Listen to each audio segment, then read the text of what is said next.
biggest goal and our biggest problem is in the communication of what we see. This painting, I was going down a back road in western Montana and saw this rancher feeding his cattle, and I could tell by the harness, the decorations on the harness, that this man had pride in his horses and his work. And that's what I wanted to paint here. That was the idea of showing the pride. Even, now this was in, like say, back road Montana, nobody was going to see him. But he had tassels on his bridle and the celluloid rings and brass studs. But this painting is about pride. The next painting is the Malamute here. This is a very personal painting to me.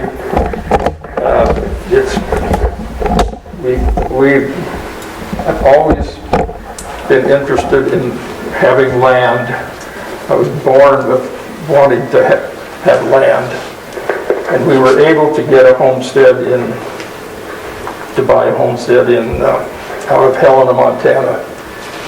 This was one of our outbuildings and one of our dogs. And the style of these two paintings are what I could do at the time. It seems like this would be the most difficult, just to paint all the detail. It's actually the easiest way to reproduce something. With confidence comes more freedom and being able to do it easier. This just takes a lot of time and a lot of work, but it's not as difficult as being able to paint more loosely and have it correct. Connie Schwerin years ago said, trying to get me to paint more loosely. And my reply was, but it has to be right. Being loose and not correct didn't satisfy me. But as I say, it's very difficult to be loose and correct.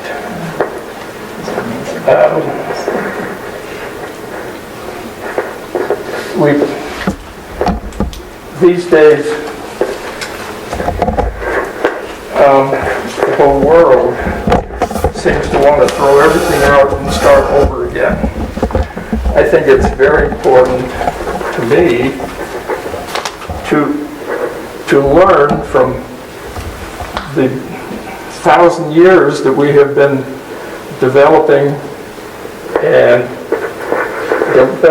how we paint and how we see. I think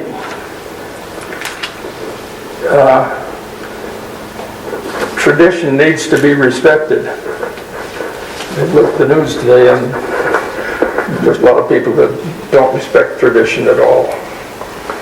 But I think this show is about tradition. So this is as far as we can go. For the moment. Okay. You want to wander and I'll follow you? Yeah, I would just, Tucker, go ahead and do your normal thing, and Okay. if Wendy hands you the microphone, take it. Otherwise, don't worry about it.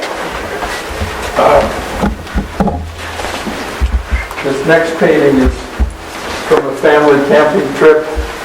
We have two boys. Growing up in Montana, we did a lot of camping trips. And one thing when I start a painting, I have to decide, is this a landscape with an animal in it, Or am I painting an animal with a landscape? This obviously is the landscape with the animal. But you can see a little bit of the progression of my painting style. The next painting I'd like you to look at is the auction. It's a small painting.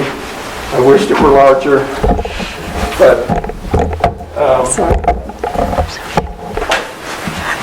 farm and ranch auction usually comes about from a sad condition. The owners have died, or they have to sell, or the next generation isn't interested in following. But at the same time, it's a community get-together. And we used to love to go to the auctions and see all the good stuff and all the people, the whole community. And so I tried to get a little bit of both into this painting. The visual flow in this painting is all towards the auctioneer. And so I turned this one fellow's head this other one, because without that, the visual flow would all be too strong.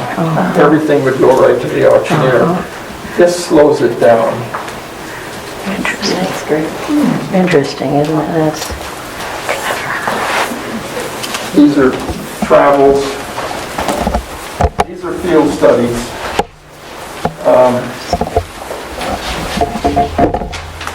There's a photo over in the table of me Bill Kerr watching me paint this way. Bill Kerr also watched me paint that one. And how long would it take you to paint that? You always have about a couple hours until the light changes so much that you're not painting the same thing. And that's always a problem with painting out, and I'm not a great plein air outdoor painter, because after that couple hours then you start fighting yourself, because what you saw before you're not seeing again. So you have to be quick. And I've never been great at being quick, but that one was completed probably in 2 hours, 3 at the most. The top one of Vista Pass, the museum has a Rungus painting of Carl Rungus's that he painted from over here looking at the same log. This log He's famous. I painted 80 years later. Oh my gosh. wow. And I was up there a few years ago, and it's laying in the water. But it's lasted over 100 years. I mean, it was an old log when the Rungus painted it. So it's amazing. But of course, the summers are very short up there. Yeah. That spends most of its time frozen. And it's such an interesting one. Branding was Montana painting, Hershey Ranch in the Big Hole. And I wanted to paint, this was a fall branding. I wanted to paint a branding as they actually were, at least a fall branding. A lot of times brandings are big parties. This wasn't. Those guys were working. There's no party about that.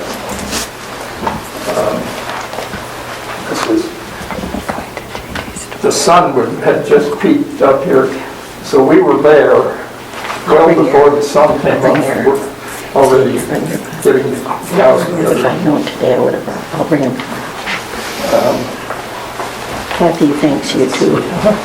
Every time we go, we take him in. She brought out a couple, so This shows that's a okay. typical field study of mine developed into a painting. I'm not interested particularly in getting a completed painting on site. but I want to gather information, and that's why I'm doing it. So I want to get the colors and the values so I can go to the next step.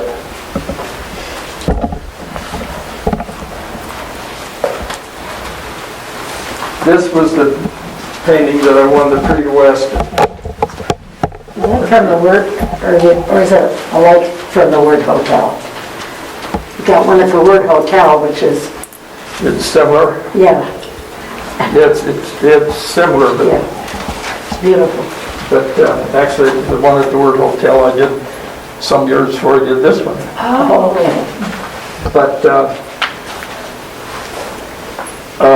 this is 1990. I won the Prix de West Purchase Award. And I'm proud to have it in their collection. That's beautiful. How do you field study such a big creature?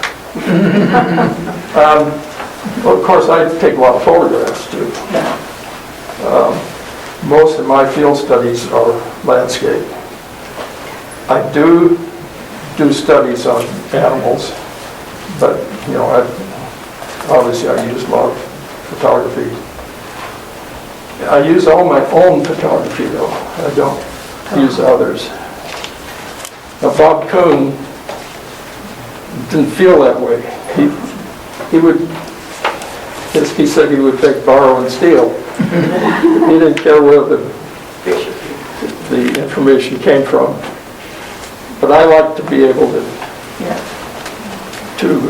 take my own photos. Then when I'm doing it, I remember the temperature and the wind and the whole thing is part of it. So you're not a Google image guy? Thank goodness, huh? No, I'd say I like to do my own. Is that part of the tradition? I suppose so.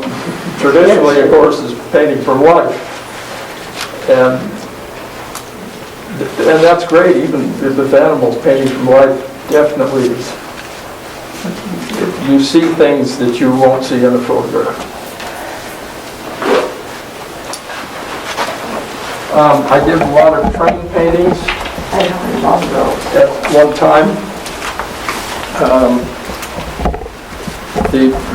This was the only one that I was able to get for the show. I tried to get a couple others, but wasn't successful. But Greenwich Workshop, my publisher at the time, asked me if I would do some train paintings. And at first I said no, but my grandfather was a conductor on the Great Northern. There were any other employee he went to work when he was 16 years old on the railroad, and it was well into his 70s when he retired. But so I was always close to the railroad, always loved the steam engines. Had a model railroad when I was young, and so when I thought about it, I thought I'd like to paint landscape.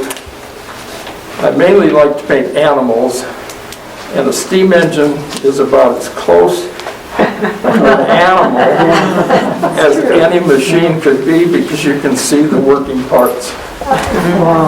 And so I always loved steam engines. So I said, okay, I'll do some.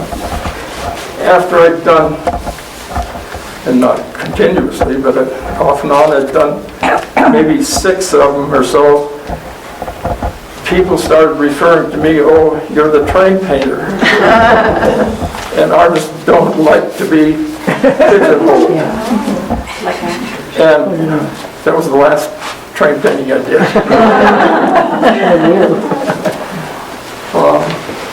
The Derby.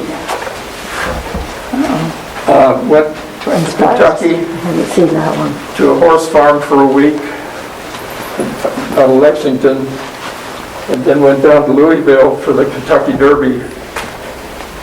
And the Derby is as much about pageantry as it is the horse race. And that's what I decided to paint when I did this. I did the lead outrider. And wanted to show all the color and pageantry of I still have the racehorses in there, but they weren't racing. Very smart. The challenge, of course, was painting the crowd. Yeah. That's beautiful. All that, All the not detail. going up. Again, that was the larger Small. painting. In '93, we bought our place on the Hoback Rim, and this was the northeast corner of our property. There was this group of aspen, wildflowers everywhere, So, and I called it Jane's Garden. And that's what it is now.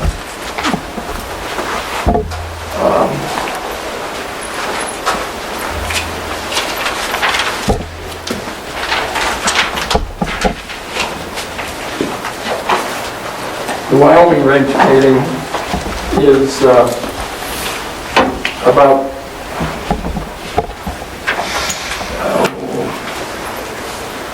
3 or 4 miles south of our place on the rim, looking at the Wyoming range. Kind of interesting is this is the same view as Rungus's Days of the Bison Millions painting. That's the same background. Tucker, where, looking at the Wyoming range, isn't the Wyoming range, are you talking about Wind River Range, or, This is the Wyoming range. which is different than the Wind River? Yes. yes, Wind River Range would be behind you. yeah. Okay, and the Wyoming range is, The Wyoming range runs kind of from the Snake River range. You have the Snake River going out, then the Wyoming range runs from there south. okay, It runs north and south. okay. It's the westernmost mountain range, and like the Tetons. Like say, you draw a straight line from the Tetons And then you get to the, okay, and the Wyoming range. And then the Green River Basin is between it and the Wind Rivers. This Alaska painting, these are Jackson paintings, Cascade Canyon, Paintbrush Canyon. These paintings of the hay scenes are from the Hoback Basin. The Campbell Ranch there still uses horses to hay, not quite as much as they did right then, but they still do. They still put up loose hay, which almost no one does anymore. But this harkens back to when I was a kid and I used to drive those teams during haying. This painting belongs to the Autry Museum. It won one of their purchase awards. And it's called Wyoming Sky. At our high altitudes here in Wyoming, our clouds do look different than other areas. And Gene always refers to those as the Wyoming Sky. So that was the title that I used for that.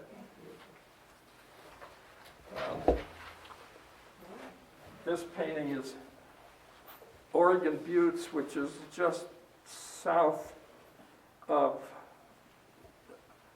South Pass. When the immigrants came over South Pass, these were the first buttes that they saw as they headed towards the Pacific. And so it's just beautiful down there. And I wanted to then take the rhythm of the buttes and replicate it in the running antelope and the sagebrush. This was Bonneville Basin again, where Bierstadt painted. It was that evening, Gene and I were in the tent, and a friend hollered and said, look out of your tent. And this is what we saw, rain in the background and the sun streaking through. It's the only time I painted trees with no green. It's just shades of oranges. Did you take a photograph? Is that Oh yeah, how you were able to get? It changes. if you will look at the video, Yeah, the Wind River video, yeah. you'll see photos from that. You'll see photos from a lot of these paintings.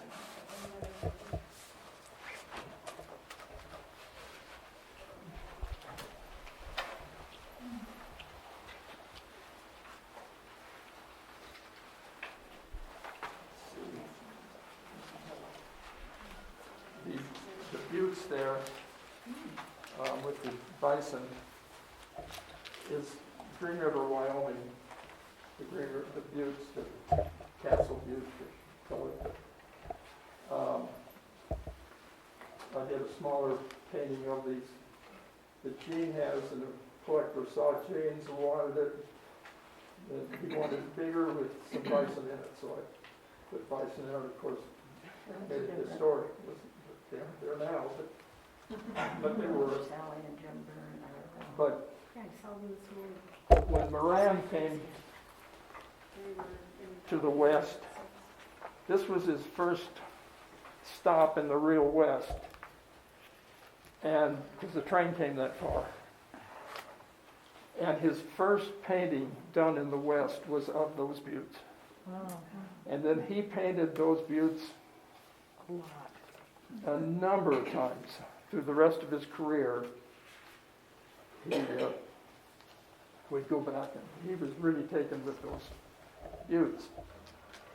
And they are spectacular to everyone except the people in Green River.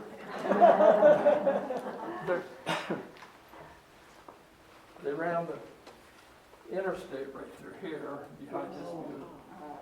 The county shops are up here with all its junk. They just didn't respect those buttes one bit. Power lines and roads and when you go there today, there's signs and a park and everything for where Powell put in to the Green River to make his historic trips down the Green River in the Colorado. But there's nothing talked about Moran that made it famous.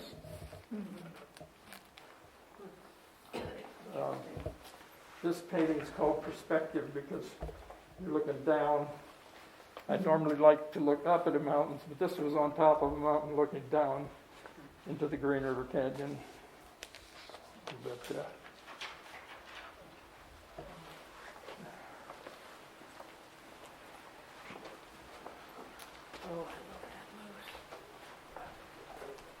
this painting here, we put on the cover of the catalog. In Montana, the American Prairie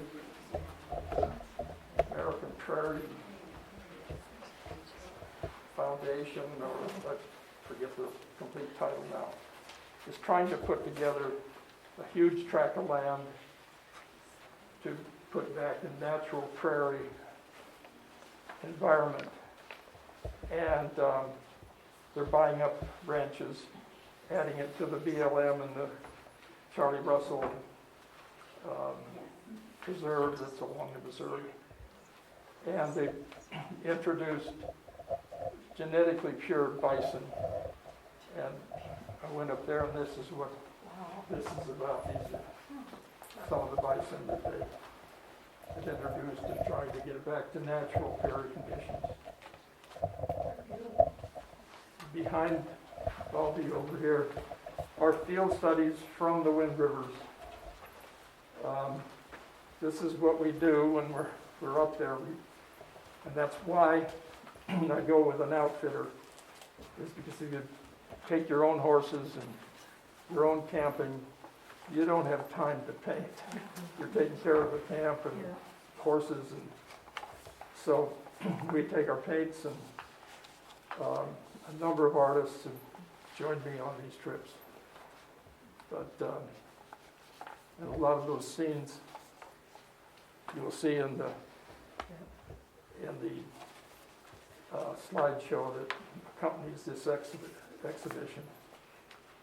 And would you say something about this painting here that the museum has? Because say something about this painting that the museum has. It's often hanging and we tell visitors Yes, about it. In yeah, Glacier. that's right, that's Yes, Glacier up in Park. Glacier.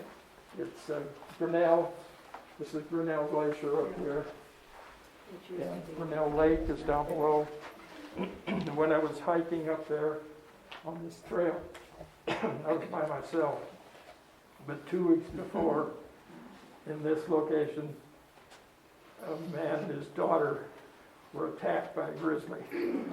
So grizzlies were much on my mind because I was alone. And so when I did this, I did a smaller painting of it, and Bill Kerr wanted me to do a larger painting for the museum. That's So perfect. that's how that came about. I like it better than the Yellowstone grizzly. Glacier. You have to talk about the lone moose. I mean, The moose, yeah. that's Yes. right up Ditch Creek. Does everyone know where Ditch Creek is? It's the drainage just north of the Grovant. And of course, there's moose up there. But I was up there one morning, the moose wasn't there.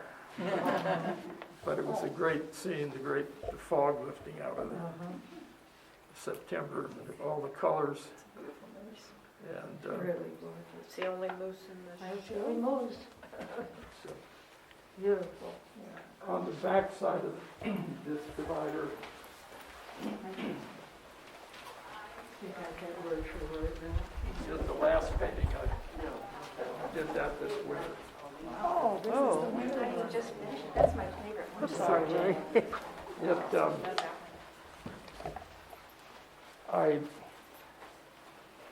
This scene that I saw, actually, the first time I was up there was 1989, and we saw this.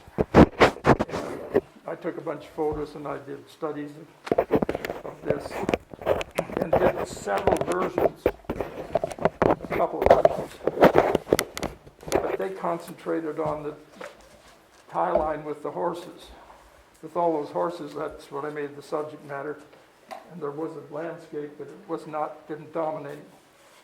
And last year, it was back up in this area, and was so taken with it again that I decided I needed to do a large painting of the landscape.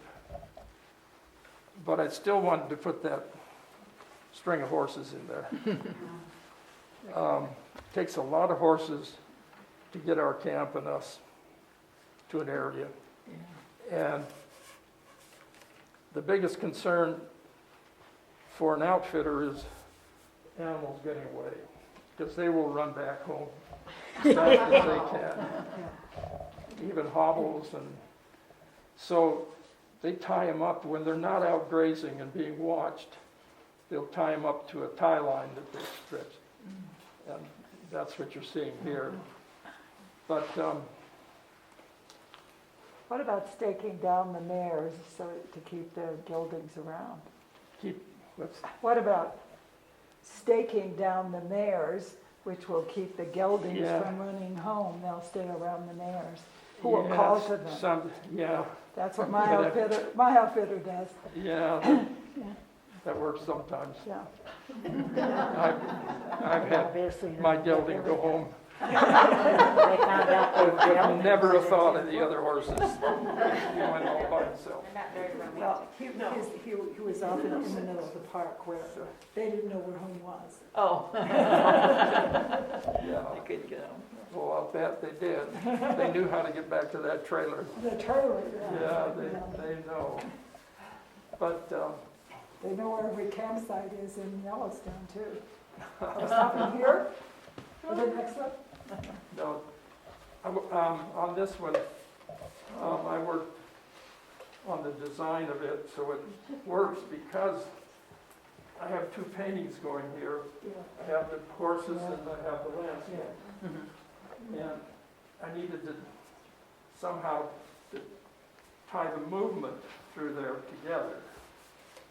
So that's what this opening here allows you to come down and the horses. And I left an opening over here to get through the horses. If I'd have put another horse there, you'd have been blocked. You couldn't get through. Where exactly is that? It's just gorgeous. Where is that It's exactly? Lozier Lakes. Oh, okay. This is the head of the New Fork River. Wow, The New Fork, That the is streams so- coming out of the New Fork are the head of it. amazing. But, and the trees up there are white bark pine. These are white bark pines and spruce. How long did that take you to do, how long did it take you to do that particular painting? 40 years? 5 months.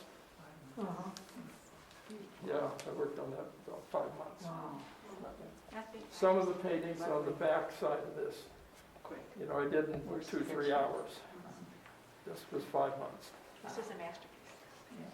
Um, Do you work on more than one at a time? I basically don't.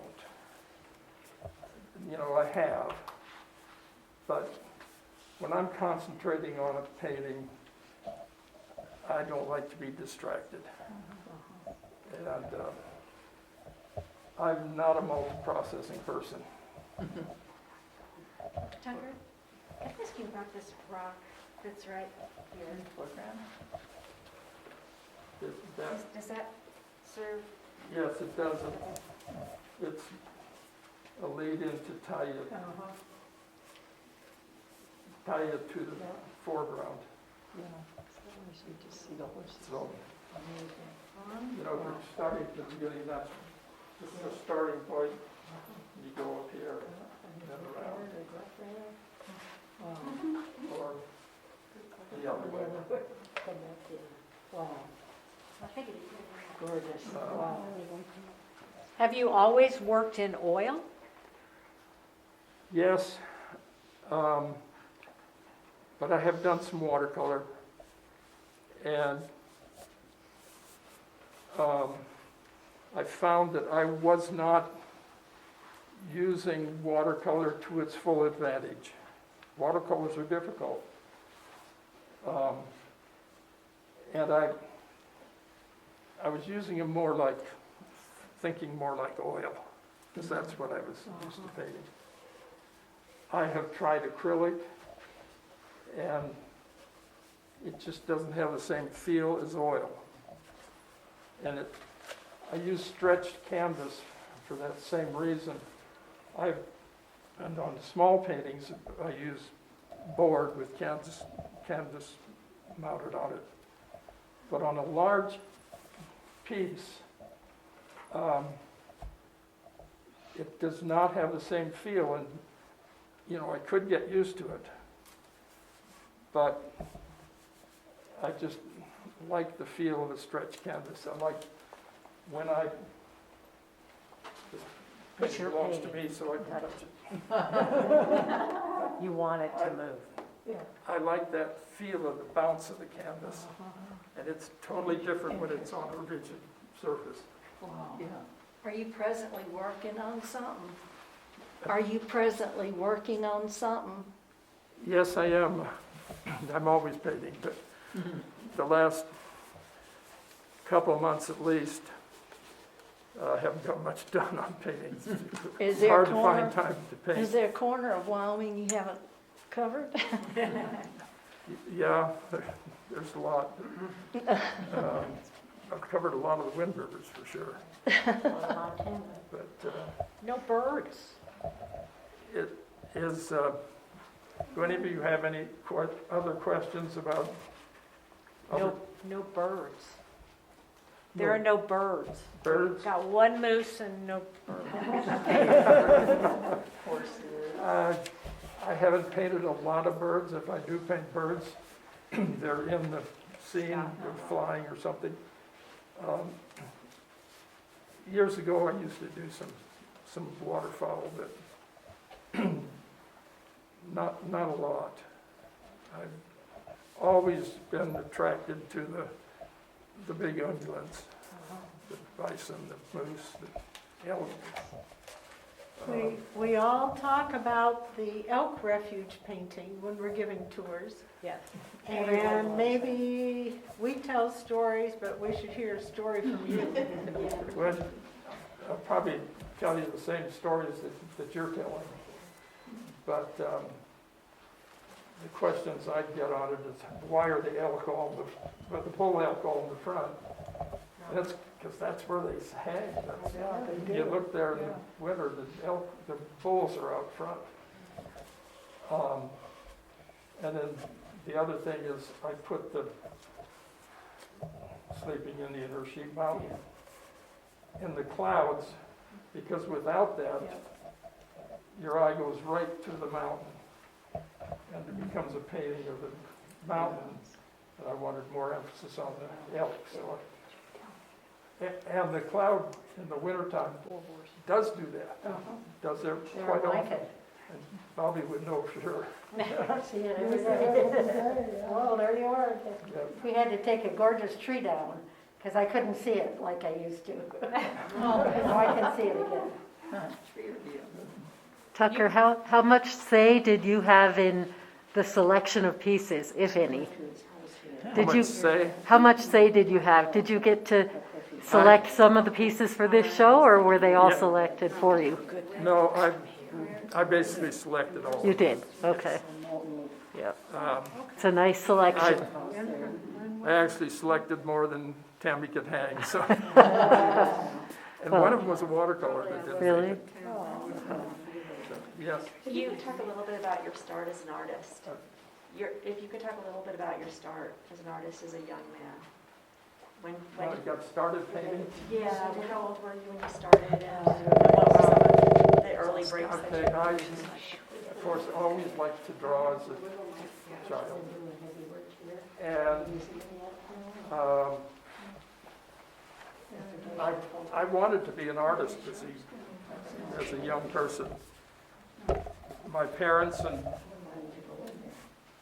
everybody said, well, you know, you can't make a living as an artist. It's a great hobby. And so I didn't approach it as something that I could study and make a living at. And so I minored in art at the University of Wyoming, but I majored in mathematics, went into computers at that time. And for 7 years, I worked for the state of Montana in their computer division. Then I did a painting and did some painting, always on my spare time. But I did a painting that people said, wow, that's a nice painting. So Gene and I decided that I would quit and paint full-time. I wasn't ready. And if Gene wouldn't have been behind it 100%, it never would have worked. Because the first year I made $3,000.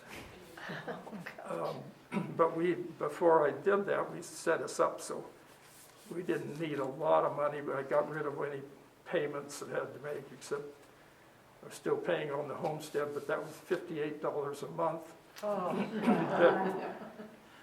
It was less than rent, so that was that it worked out.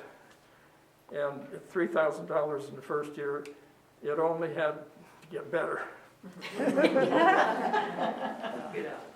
I also had a boss at the state that said he would give me 3 years. I could come back anytime in 3 years and get my position back. Oh, that's great.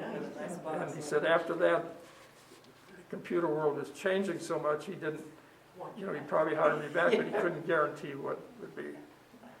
But, so I always had that cushion back there, that if it just didn't work, I could go back to computers. We're glad you didn't. So, I never considered it, but it was nice to know that there was. So how did you get your big start getting going? What's- Did you have a show, and how did you get your start getting your name known and becoming There were- successful? There were two galleries that picked me up. One was the Montana Gallery in Helena, Montana. Dick Duffy started a little gallery, and he would take my things and sell them, but I was selling a pencil drawing that for like $150. And so things did sell. And the other one was the Carson Gallery in Denver, Tom Carson. And both those galleries were very good and supportive. And Tom Carson helped me get into some of the bigger shows. And from then on, I started concentrating on the bigger shows for getting more exposure. So I kind of built my career on the larger shows, like that time was the Cowboy Hall of Fame. Now it's the National Cowboy and Western Heritage Museum. Their big annual show, and the Artists of America show, it was in Denver, and then the Autry Museum started a show, and I concentrated on those because I got more national exposure that way. And I'm a slow painter.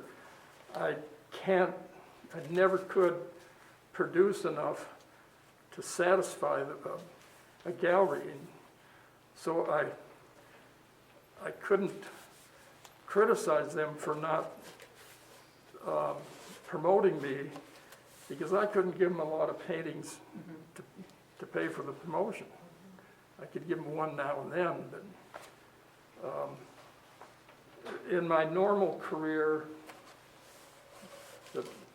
I was doing about 20 paintings a year. And then a few years ago, it dropped down to 12 paintings a year. And actually, that was probably 10 years ago, it dropped to that. And a few years ago, it dropped down to 10 paintings a year. And this last year, dropped to a couple paintings. 5 months, So I know I'm getting slower, but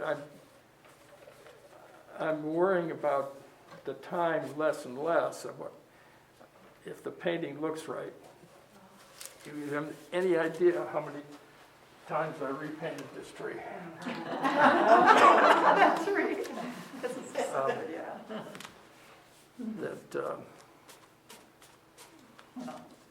Anyway, I guess I was born to paint, and Oh, that's what you did. I tried to do other things and always came back to painting. Any final question? One more question, anybody? His voice is going to give out. Yes, Tucker, thank you. Hey, you're